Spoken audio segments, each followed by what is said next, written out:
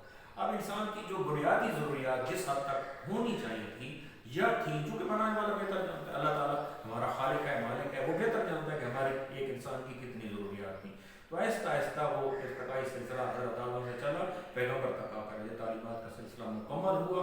اب اور کوئی انسان کی ضروریات تعلیمات کے حوالے سے نہیں رہی، یعنی کہ اتنا تعلیم و تربیت کا ایک سلسلہ اللہ تعالیٰ چاہتا تھا وہ اپنے انبیاء کے ذریعے اور خصوصاً ہمارے نبی صلی اللہ علیہ وسلم کے ذریعے اس کو پہنچا دیا گیا اور اس کو مکمل کر دیا گیا. اس لیے یہ سلسلہ مکمل ہوا اور اس کے اصطلاحی معنی بھی یہی ہے کہ حضرت آدم سے جو سلسلہ شروع ہوا پیغمبر تک آ کر تبلیغ کا وہ سلسلہ اختتام پذیر ہو گیا.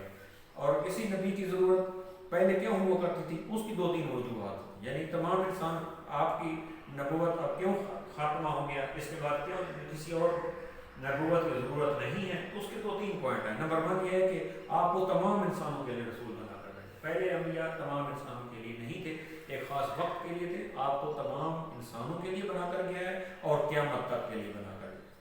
اس کے علاوہ اللہ تعالیٰ نے آپ کا دین مکمل کر دیا، یعنی جتنا دین چاہیے تھا ایک انسان کو تعلیم و تربیت کے سلسلے میں جتنے احکامات چاہیے تھے تو اللہ تعالیٰ نے سارے کے سارے وہ آپ کا مکمل کر دیے. اس لیے اب کسی اور نبی کی ضرورت نہیں ہے. اور حضور کی تعلیمات میں کوئی فرق نہیں ہے، یعنی کہ سنت میں بھی سنت اور حفاظت کتاب، یہ جو دو اہم خصوصیات آپ کو حاصل ہوئی. کیونکہ پہلے اس میں فرق آ جاتا ہے، جو کتابیں نازل ہوتی تھیں ان میں تبدیلیاں کر دیتے تھے لوگ، یا سنت نبی کی سنت احکامات کو جو کر کے دکھاتے تھے اس کو بدل دیا جاتا تھا. تو یہ دونوں کا یعنی کہ حفاظت کتاب بھی ہوئی اور سنت نبی کی حفاظت بھی ہوئی. اور ہمارے پاس اگر ہم عمل کرنے والے بنے تھوڑا بہت علم حاصل تو کرنا پڑتا ہے، تھوڑا بہت بہت کچھ کرنا پڑتا ہے انسان کو اپنی رہنمائی کے لیے. اگر ہم علم حاصل کریں تو ہم کتاب کا علم بھی حاصل کر سکتے ہیں اور ہمیں سنت کے بارے میں بھی 100% معلومات ہو سکتی ہیں. جب یہ ساری چیزیں ہمیں معلوم ہو جائیں گی تو ہم ان پر عمل درآمد کر سکتے ہیں. تو اس لیے کسی اور نبی کی ضرورت نہیں ہوئی، ورنہ پہلے انبیاء کی اس لیے ضرورت ہوتی تھی کہ کتابوں کو بدل دیا جاتا تھا، وہ شریعت جو لاتے تھے اس کو بدل دیا جاتا تھا. اس لیے قرآن نے واضح طور پر کہا بسم اللہ الرحمن الرحیم ما کان محمد ابا احد من رجالکم ولکن رسول اللہ وخاتم النبیین، کہ محمد صلی اللہ علیہ وسلم تمہارے مردوں میں سے کسی کے باپ نہیں لیکن اللہ کے رسول اور آخری نبی. اس قرآن کی آیت کے اندر سورہ احزاب کی آیت ہے، 2-3 باتوں کا ذکر ہوا.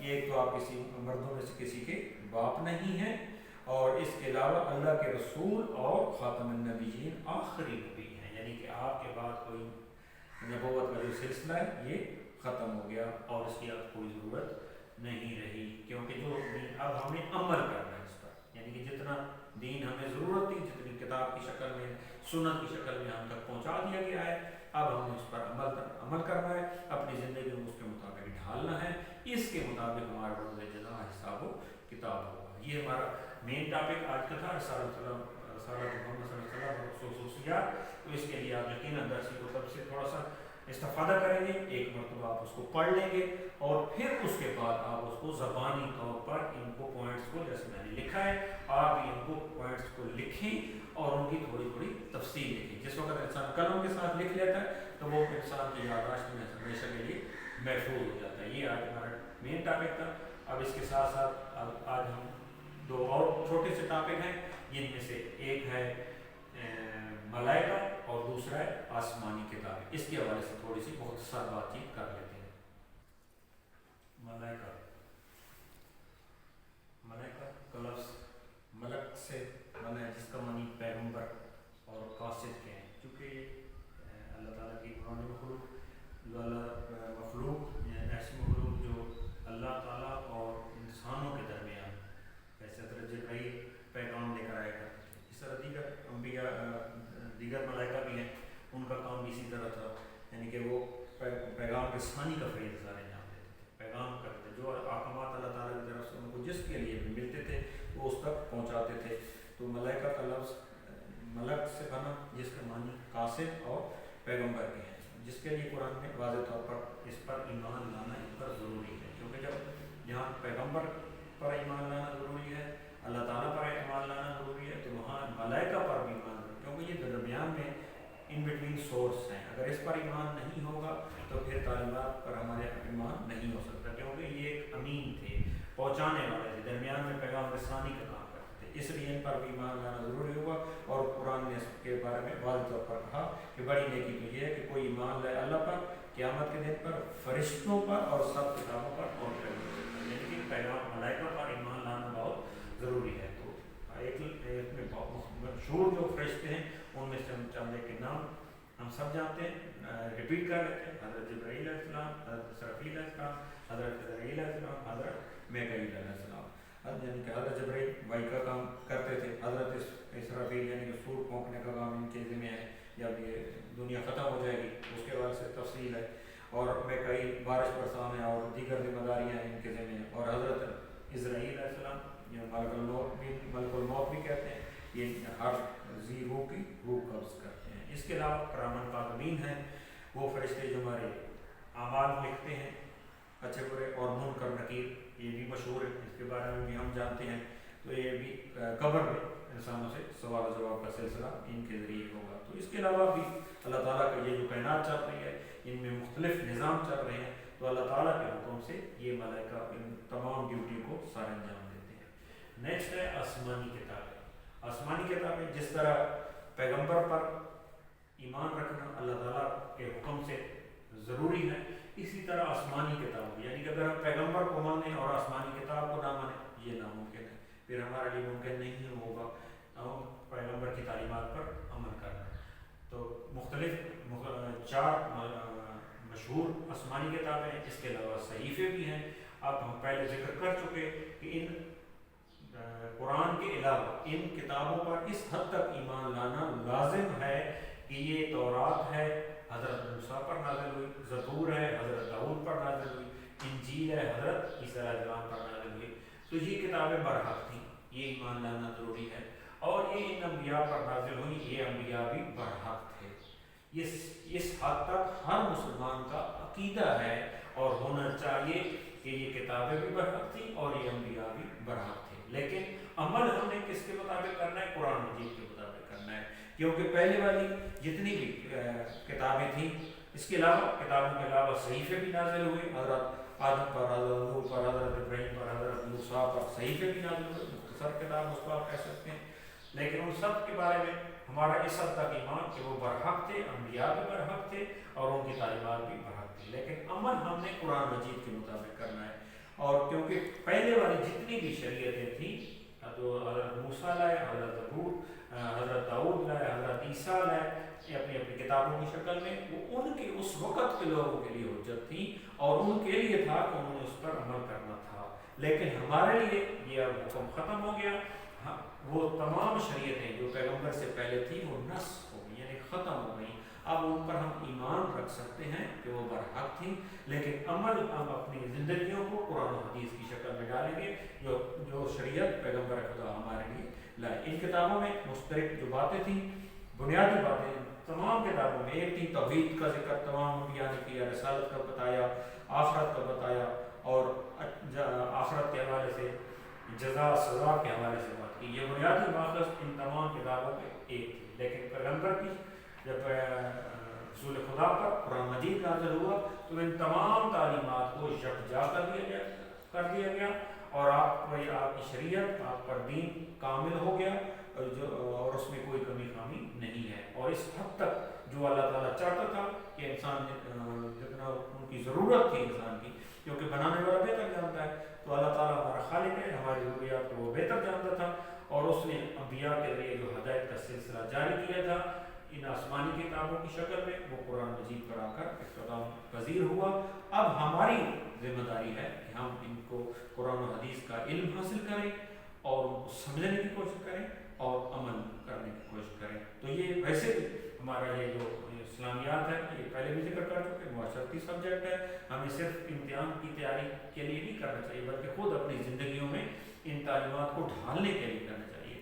تو قرآن مجید اور یعنی کہ سنت، اللہ پیغمبر کی سنت بنیادی ماخذ ہیں جن پر ہم عمل کر کے اس دنیا میں بھی اور آخرت میں بھی بہتری کر سکتے ہیں۔ تو آپ سے پھر میں یہ ریکویسٹ کروں گا کہ جو کچھ آپ سے پڑھایا جا رہا ہے ایک مرتبہ درسی کتب کے ساتھ بھی اس سے وہاں سے پڑھیں، اور پڑھنے کے بعد اس کی نوٹ بنائیں، زبانی لکھیں، کیونکہ جو انسان یادداشت میں بات لکھنے سے جاتی ہے وہ صرف سننے سے اور پڑھنے سے نہیں جاتی۔ میں توقع کرتا ہوں کہ آپ اپنے وقت مفید طریقے سے گزار رہے ہوں گے اپنے گھروں میں اور محنت کریں گے تاکہ آنے والے وقت میں جب ہم ادارہ باقاعدہ کھل جائے تو ہمارے پاس ہو سکتا ہے وقت کم ہو اور ہم کم سے کم وقت میں اس وقت زیادہ سے زیادہ استفادہ کر سکیں۔ شکریہ، والسلام۔